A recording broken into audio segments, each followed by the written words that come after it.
मैं ये देखो, मेरा बिल पिछले महीने से नहीं मिला मुझे, इस महीने मुझे बिल। जेके प्लस मीडिया में आपका स्वागत है। मैं हूं नरेश कुमार। तो यहाँ पे कुछ पब्लिक इकट्ठी हुई है वैली घनौड में। तो यहाँ पे एक्स सरपंच भी हैं श्री हुकुम सिंह जी, और ये पब्लिक है, कुछ इनका कोई इशू है, ये बोल रहे हैं कोई बिजली के बिल को लेकर है। तो आइए हम इनसे बात करते हैं, क्या कहना चाहते हैं ये। शुक्रिया नीरज जी, आप जहाँ भी हम बुलाते हैं सही समय पर और सही खबर लगाते हैं और गरीब लोगों की आवाज़ जो है आई अथॉरिटी तक पहुँचाते हो। तो ये जो बिजली का चल रहा है ये कुछ अरसे से ही चला, क्योंकि पहले ये बिजली वाले क्या करते थे कि एक इन्होंने एक किराने का व्यापार होता है, ऐसे एक व्यापार रखा था लैंडमैनों ने। मीटर जो है, जो भी लैंडमैन आता है अपने समय में अपने ही एक कीमत बना के 2000 3000 गरीब लोगों से उठाकर लेने, लेकिन चेक करने के लिए आज तक 2012-13 से ये मीटरों का काम शुरू हुआ था, 2024 तक आज तक किसी का मीटर चेक नहीं हुआ। और किराया अब डाल रहे हैं 400 500 600। मैं एडमिनिस्ट्रेशन से खास करके डीसी साहब से ये रिक्वेस्ट करता हूँ, इस चीज़ पे देखना चाहिए कि इन लोगों के जो ये मीटर लगाए गए इनको चेक करना चाहिए, इस पे कितना बनता। हम किराया दे रहे हैं, हमारा कोई बैलेंस नहीं है इस इलाके का, किसी का कोई बैलेंस नहीं। एक आध होगा किसी का, मैं ये पूरी गारंटी भी नहीं देता हूँ, लेकिन कोई बैलेंस नहीं है। लेकिन 2-3 महीने या 4 महीने के बाद ऐसे एक ऐसा ज़बानी खाता एक मीटर लगाते हैं, बिल निकाल लेते हैं 400 500 600 एक आदमी का। कम से कम मीटर रीडिंग करके किराया लेना चाहिए। दूसरा, इनका इतना गंदा खेल है इस पीडीडी डिपार्टमेंट का। यहाँ रोड में मैं कंथान से 16 कोट तक पोल खड़े देखता हूँ।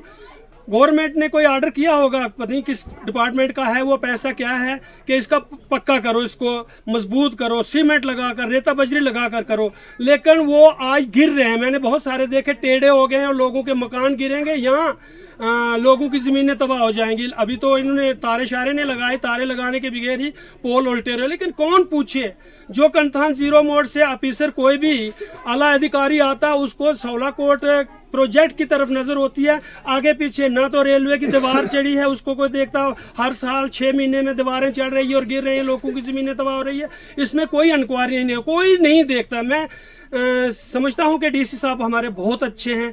मैंने परसों भी इंटरव्यू दिया था, मैंने बहुत तारीफ की थी उनकी, क्योंकि रात को भी वो चेक करते। एक दिन मैंने वो देखा था रोड में, वो उसको लगा देख रहे थे, वो ब्लैक तारकोल कितना पड़ रहा है, वो सही और गरीब लोगों की मदद कर रहे हैं। लेकिन इस इलाके में भी मैं समझता हूँ कि अगर डीसी साहब इस इलाके में आए, इस रोड की हालत देखे क्या हुआ, नीचे लोगों की ज़मीनों का क्या हुआ, कोई मुआवजा नहीं लोगों को मिला। फिर ये जो पोल लगाए गए जनाब, अगर डीसी साहब अगर एक बार एक पोल को भी देखेंगे तो शायद बिजली महकमे को भी कभी भी नहीं छोड़ेंगे, क्योंकि इन्होंने बहुत गंद मचाया। दूसरा, गरीब लोग तंग किए हैं। मीटर क्यों लगाए गए, मीटर क्यों है, मीटर रीडिंग क्यों नहीं करते हैं, ये ज़बानी खाता किराया क्यों है। मीटर पर किराया आता है 60-70 रुपये 80 रुपये तक आता था आज तक।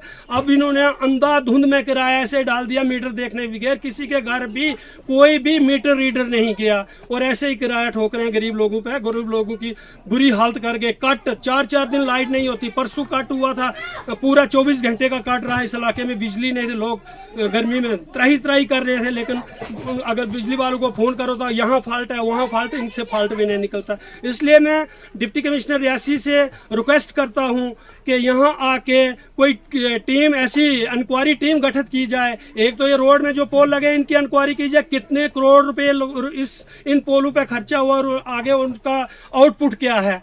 वो तो सब गिर रहे हैं, एक भी नहीं। सीमेंट उनके नीचे जो लगाया गया वो बिल्कुल नहीं है, खत्म हो गया, वो बारिश से धुल कर खत्म हो गया। तो मैं ये चाहता हूँ कि एक इंक्वायरी खड़ी हो जाए। जनाब कहाँ आएंगे हमारी रिक्वेस्ट पर, लेकिन मैं तो कहता हूँ इलाके में अगर जनाब आए, ये इलाका देखे, बहुत अच्छा इलाका है, खूबसूरत इलाका है। बाकी पूरे इलाके में जनाब गोमी डिस्ट्रिक्ट में ये भी आपका जनाब इलाका है, इसमें भी अगर मेरी सुनो तो मैं रिक्वेस्ट करता हूँ, लोगों की तरफ से रिक्वेस्ट करता हूँ, इस इलाके में आइए और कम से कम ये चेक करिए कि भाई क्या ये अच्छे काम किए हुए हैं क्या। हम तो बार बार चलाते रहते हैं, हमारी कोई। क्या नाम है आपका? मेरा नाम असमान अली है सर। मैं ये देखो, मेरा बिल पिछले महीने से नहीं मिला मुझे, इस महीने मुझे बिल ये मिला 305.07 ने बिल मेरा निकाला। एक बार पहले निकाला 600 रुपया बकाया मेरा निकाला, मैंने वो भी भर दिया। इस बार 2 लाइन में मेरे तो आप ये बताओ कि आपने मीटर लगवाया हुआ है? मीटर बिल्कुल लगाया हुआ है सर, ऑनलाइन भी किया उन्होंने। तो और उसके बाद मेरा बिल 70 रुपया आया। आपने इनसे वो कंफर्म करने की कोशिश की कि आपका ये जनरल फ्लैट रेट क्यों आया है? बिल्कुल किया। मैंने उनको ये भी कहा मेरे घर में 2 बल्ब लगे हैं, वो बोल रहे हैं कि 1 किलोवाट आपका चल रहा है। मैंने कहा वो किस वजह से 1 किलोवाट है? वो बोल रहे हैं इस बात का कि आपके 2 बल्ब भी 1 किलोवाट उठा रहे हैं। एलईडी बल्ब 1 किलोवाट उठा रहे हैं। क्योंकि परसों भी मुझे लाइनमैन मिले, उन्होंने भी यही कहा कि 1 किलोवाट 1 बल्ब उठा रहे हैं। नहीं, उन्होंने किसी चीज से चेक किया था या ऐसे ही कोई चेक नहीं किया, अपनी जुबान से ही बोला उन्होंने। बाकी पब्लिक के लिए जो 400 560 रुपए आते हैं सर, 460 आ रहे हैं सर। गरीब लोग गुरबा हैं सर, बल्ब 2 लगाएं। कोई कूलर नहीं चल रहा है, कोई फ्रिज नहीं चल रहा है सर, कोई एसी नहीं चल रहा है इस पहाड़ी इलाके में सर। 400 500 गरीबों लोगों को बिल आते हैं, किस वजह पे आते हैं सर? हमारी यही रिक्वेस्ट है सर अफसरों के आगे कि ये इनका बिल थोड़ा बहुत कम हो जाए, यहाँ रीडिंग चेक की जाए मीटरों की, तो यहाँ फिर इनको गरीबों को सर बिल कम किया जाए सर। किस बेस पे